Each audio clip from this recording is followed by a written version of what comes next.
Hello guys, welcome back to the channel and welcome back to Elite Wrestling. तो guys finally इस week वाला AEW का special Dynamite show winter is coming हो चुका है खत्म, जहां पर हमें AEW की तरफ से बहुत सारे और बहुत ही बढ़िया बढ़िया मैचेस देखने को मिले हैं, जिन मैचेस के बारे में आज इस वीडियो में हम बात करने वाले हैं और करने वाले हैं इस वीक के AEW के special Dynamite show winter is coming का रिव्यू। तो इस वीक के AEW के special Dynamite show winter is coming पर क्या क्या हुआ है जानने के लिए ये वीडियो एकदम आखिर तक देखना। और अब ज्यादा देर ना लगाते हुए चलिए ये वीडियो शुरू करते हैं और गाइज बात करते हैं AEW के स्पेशल डायनामाइट शो की। तो गाइज इस वीक के AEW के स्पेशल डायनामाइट शो की ओपनिंग AEW के मेंस डिवीजन से AEW के डायनामाइट डायमंड रिंग के लिए एक बैटल रॉयल मैच से हुई, जहां पर MJF अपनी डायनामाइट डायमंड रिंग AEW के बहुत सारे सुपरस्टार्स के अगेंस्ट डिफेंड कर रहे थे। और ये मैच तो काफी लंबा और काफी बड़ा था, इसीलिए हम इस मैच के पूरे स्पेशल पॉइंट्स के ऊपर बात करते हैं। तो गाइज हमें इस मैच में एक टाइम के लिए एडम हैंगमैन पेज और डार्क ऑर्डर साथ में मिलकर काम करते हुए दिखाई दिए और अपने राइवलरी को कंटिन्यू करते हुए स्कॉर्पियो स्काई ने इस मैच में शॉन स्पियर्स को एलिमिनेट किया, जिसके बाद हमें शॉन स्पियर्स स्कॉर्पियो स्काई को एलिमिनेट करते हुए दिखाई दिए। डार्क ऑर्डर के दोनों ही मेंबर्स एलेक्स रेनल्ड्स और जॉन सिल्वर को मैट हार्डी ने एलिमिनेट किया, जिसके बाद हमें surprisingly Adam hangman page Matt Hardy के ऊपर अटैक करते हुए दिखाई दिए और एक टाइम के लिए मैट हार्डी ने एडम हैंगमैन पेज को रिंग के बाहर फेंक दिया था, पर डार्क ऑर्डर ने एडम हैंगमैन पेज को पकड़ लिया और हैंगमैन पेज को दोबारा से रिंग के अंदर ढकेला।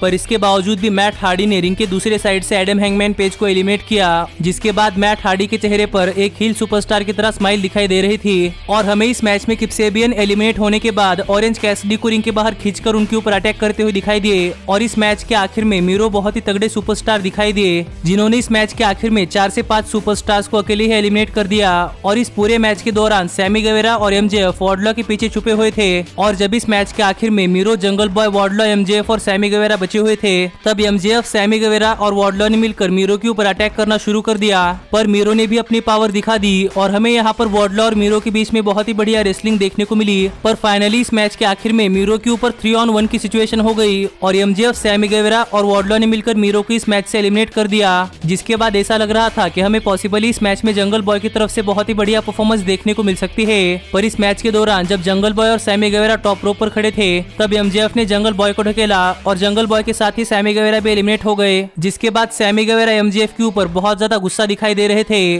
और देखने में ऐसा लग रहा था कि वॉर्डलो और MJF मैच जीत चुके हैं। क्योंकि गाइज अगर आपको नहीं पता तो मैं आपको बताना चाहूंगा कि डायनामाइट डायमंड रिंग के लिए बैटल रॉयल मैच में एक नहीं बल्कि लास्ट में बचे हुए 2 पार्टिसिपेंट्स विनर होते हैं, जिनके बीच में हमें आगे चलकर AEW के डायनामाइट डायमंड रिंग के लिए एक मैच देखने को मिलता है। पर ऑरेंज कैसिडी अब तक इस मैच में एलिमिनेट नहीं हुए थे, जो बात वॉर्डलो को पता चलने के बाद वॉर्डलो MJF के पीछे ऑरेंज कैसिडी को अकेले ही एलिमिनेट करने के लिए तैयारी कर रहे थे। पर ऑरेंज कैसिडी ने वॉर्डलो को MJF के ऊपर ही ढकेल दिया और यहाँ पर लग रहा था कि MJF एलिमिनेट हो सकते हैं, लेकिन वॉर्डलो ने MJF को बचा लिया। पर यहाँ पर वॉर्डलो ऑरेंज कैसिडी के हाथों अपने आप को नहीं बचा पाए और आखिरकार वॉर्डलो भी इस मैच में एलिमिनेट हो गए और इस मैच के विनर बने ऑरेंज कैसिडी और MJF, जिनके बीच में हमें आगे चलकर डायनामाइट डायमंड रिंग के लिए एक मैच देखने को मिलने वाला है। और ये मैच खत्म होने के बाद बेस्ट फ्रेंड्स ऑरेंज कैसिडी के साथ सेलिब्रेट करने के लिए यहाँ पर आ गए, जो देखकर मीरो और किप सेबियन ऑरेंज कैसिडी के ऊपर अटैक करने के लिए आए। पर रेफरीज ने किप सेबियन और मीरो को ऑरेंज कैसिडी और बेस्ट फ्रेंड्स के ऊपर अटैक करने से रोक लिया, जिसके बाद हमें आगे डायनामाइट शो पर AEW के मेंस डिवीजन से एक नॉर्मल 1-on-1 मैच देखने को मिला, जहां पर क्रिस जेरिको SCU के फ्रैंकी कजेरियन को फेस कर रहे थे। और अगर यहाँ पर हम बात करें इस मैच की, तो गाइस इस मैच में शुरुआत से ही फ्रैंकी कजेरियन ने डोमिनेट करना शुरू कर दिया था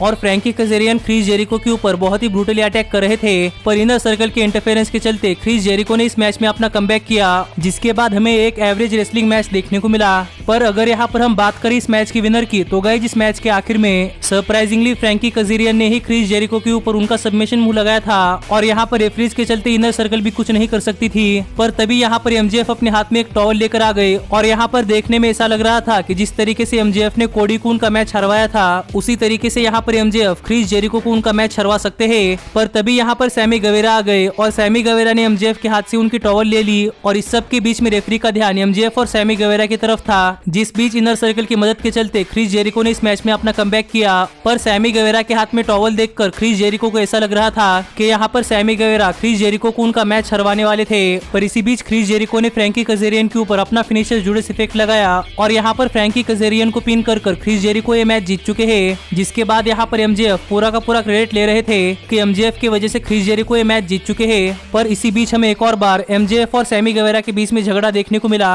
पर क्रिस जेरिको ने यहाँ पर माइक लेकर सभी चीजों को एड्रेस किया और यहाँ पर बात कर करते हुए क्रिस जेरिको ने पूरी की पूरी इनर सर्कल को एक वार्निंग दे दी है कि इनर सर्कल के पास साथ मिलकर कैसे काम कर सकते हैं। ये सीखने के लिए उनके पास एक वीक यानी कि 7 दिन है, जिस बीच अगर इनर सर्कल साथ में मिलकर काम करना नहीं सीखी तो फिर हमें प्रोबेबली एक हफ्ते के बाद इनर सर्कल का ब्रेकअप देखने को मिल सकता है, जो बहुत ही बड़ा स्टेटमेंट क्रिस जेरिको ने यहाँ पर दे दिया। पर इसके बाद बैक स्टेज में यंग बक्स का एक इंटरव्यू हुआ और यहाँ पर यंग बक्स TS2 के बारे में बात कर रहे थे कि guys next week Young Bucks TS2 को फेस करने वाले हैं और अगर नेक्स्ट वीक TS2 यंग बक्स को हरा देती है तो फिर आगे चलकर यंग बक्स TS2 के अगेंस्ट अपने वर्ल्ड टैग टीम चैंपियनशिप्स दाव पर लगाने वाले हैं। जो बात यहाँ पर यंग बक्स कह ही रहे थे, लेकिन गाइज तभी यहाँ पर द क्लेम्ड आ गई और यहाँ पर आकर बात करते हुए द क्लेम्ड ने फिर एक बार एक डिस्ट्रैक्ट के चलते यंग बक्स की बेइज्जती मार दी, जो कि अगर आप AEW के डार्क शोज देखते हो तो आपको पता होगा। और यहाँ पर देखने में ऐसा लग रहा था कि यंग बक्स गुस्से में द क्लेम्ड के ऊपर अटैक कर सकते हैं, लेकिन गाइज तभी पीछे से TS2 आ गई और यहाँ पर TS2 ने यंग बक्स के ऊपर अटैक कर दिया।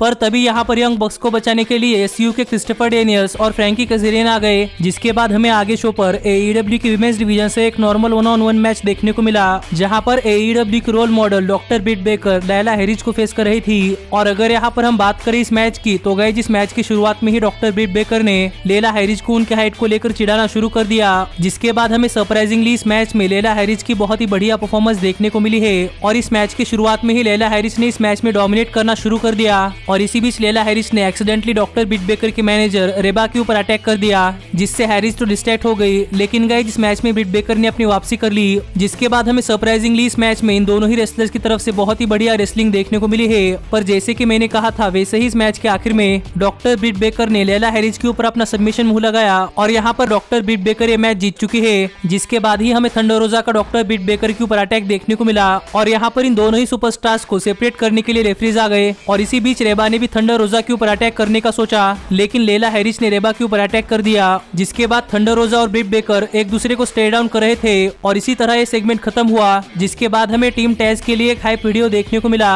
और इसके बाद आगे शो पर TNT heavyweight champion Darby Allin और कोडी का मैच टीम टैज के मेंबर रिकी स्टार्क्स और पावर हाउस हॉब्स के अगेंस्ट था, जो मैच शुरू होने से पहले ही पावर हाउस हॉब्स और रिकी स्टार्क्स ने मिलकर कोडी और डार्बी एलन के ऊपर अटैक करना शुरू कर दिया। पर ये मैच ऑफिशियली स्टार्ट होने के बाद इस मैच में हमें कोडी और डार्बी एलन डोमिनेट करते हुए दिखाई दिए और यहाँ पर कोडी और डार्बी एलन लगातार टैग कर रिकी स्टार्क्स को टारगेट कर रहे थे, पर हमेशा की तरह ही चीटिंग के चलते पावर हाउस हॉब्स ने इस मैच में अपना कमबैक किया, जिसके बाद हमें इस मैच में टीम टैज डोमिनेट करते हुए दिखाई दी। लेकिन गाइस इस मैच के आखिर में कोडी ने रिंग के बाहर पावर हाउस हॉब्स के ऊपर अटैक किया, जिस बीच डार्बी एलन ने रिकी स्टार्क्स के ऊपर अपना फिनिशर कफ एंड ड्रॉप लगाया और यहाँ पर रिकी स्टार्क्स को पिन कर डार्बी एलन अपने टीम के लिए ये मैच जीत चुके हैं। और मुझे इस पिन में थोड़ा सा बॉच देखने को मिला, क्योंकि गाइस यहाँ पर रिकी स्टार्क्स के दोनों ही शोल्डर्स मैट से ऊपर थे, पर फिर भी यहाँ पर रेफरी ने 3 काउंट किया। पर यह मैच हारने के बाद गुस्से में पावर हाउस हॉब्स ने डार्बी एलन के ऊपर अटैक करना शुरू कर दिया और यहाँ पर डार्बी एलन को बचाने के लिए आर्न एंडरसन आ गए, पर रिकी स्टार्क्स और पावर हाउस हॉब्स ने मिलकर आर्न एंडरसन के ऊपर भी अटैक कर दिया,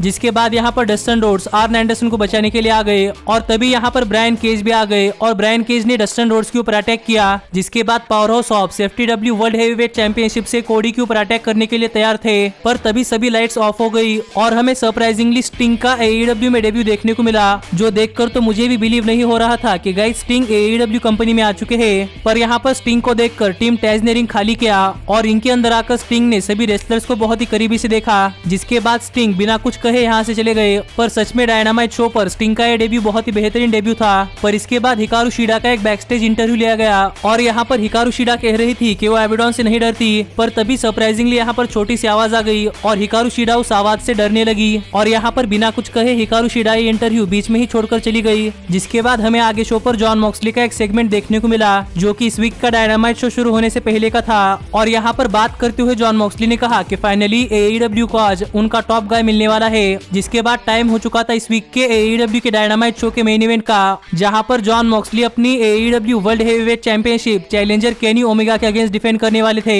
और अगर आप हमारे चैनल के मेंबर है तो गाइज आपको ये पूरा मैच हमारे चैनल पर देखने को मिल जाएगा। पर अगर यहाँ पर हम बात करें इस मैच की तो गाइज सरप्राइजिंगली इस मैच के लिए केनी ओमेगा के अंकल यानी कि इम्पैक्ट रेसलिंग के प्रेसिडेंट कमेंट्री करने के लिए आए थे। पर अगर यहाँ पर हम बात करें इस मैच की तो गाइज शुरुआत में तो ये मैच काफी टेक्निकल रेसलिंग मैच चला और एक टाइम के बाद केनी ओमेगा ने जॉन मॉक्सली के लेफ्ट लेग को टारगेट करना शुरू कर दिया, जिस बीच जॉन मॉक्सली ने सडनली केनी ओमेगा के ऊपर अपना फिनिशर पैराडाइम शिफ्ट लगाया। पर यहाँ पर केनी ओमेगा को कवर करने के बजाय जॉन मॉक्सली रिंग के अंदर स्टील चेयर लाने लगे। पर रेफरी ने जॉन मॉक्सली को समझाया कि ये मैच एक नॉर्मल मैच है, जिसके बाद हमें केनी ओमेगा और जॉन मॉक्सली स्टील चेयर के ऊपर बैठकर एक दूसरे के ऊपर अटैक करते करते हुए दिखाई दिए और इसी बीच केनी ओमेगा ने जॉन मॉक्सली के ऊपर भी ट्रिगर लगाया, पर जॉन मॉक्सली रिंग के बाहर चले गए और केनी ओमेगा के रिंग के बाहर आने के बाद जॉन मॉक्सली ने हीटर के ऊपर केनी ओमेगा को पैराडाइम शिफ्ट लगाया, जिसके बाद ऐसा लग रहा था कि केनी ओमेगा इंजर्ड हो चुके हैं और यहाँ पर सभी रेफरीज केनी ओमेगा को देखने के लिए आ रहे थे। पर तभी जॉन मॉक्सली केनी ओमेगा को रिंग के अंदर ले गए और जॉन मॉक्सली केनी ओमेगा के ऊपर अपना फिनिशर पैराडाइम शिफ्ट लगा पाते।